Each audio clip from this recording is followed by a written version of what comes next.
Pare, ganun din. Agree. Wala naman special treatment na nakita kasi inano naman siya. Meron siyang pinatawan siya ng 5 games, correct? 5 games. Yeah, Suspension. So, yun lang.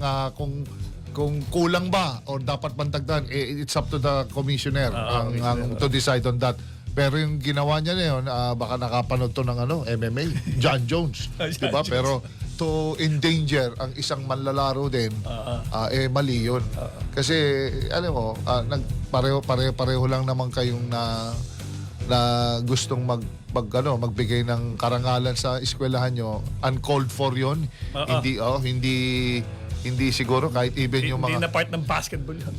I'm sure kahit sila Coach Jeff Napa, pagsasabihan ka na hindi magandang ehemplo para sa mga kasama mo at sa mga kung mauuwi lagi ang laban sa ganon na talagang bigayan ganon, hindi nawawala yung goal ng sportsmanship sa UAAP.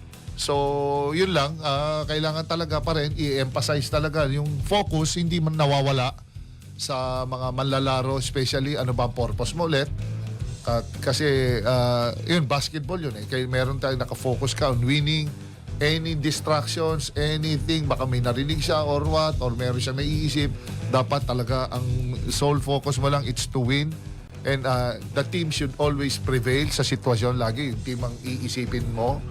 So kung self-defense naman na sinasabi, wala naman tayo paring nakitang provocation. Wala naman tayong nakitang away, taunting, or what. Wala naman. So, siguro yung poise lang siguro ang kailangan manaig sa mga manlalaro dahil naging topic natin last time yung nangyari kay Spider-Man, Arwin, di ba? Nauwi sa ospital yung tao. Tapos medyo nauuwi na sa parang demandahan. Siguro hindi dapat you just leave everything on the floor.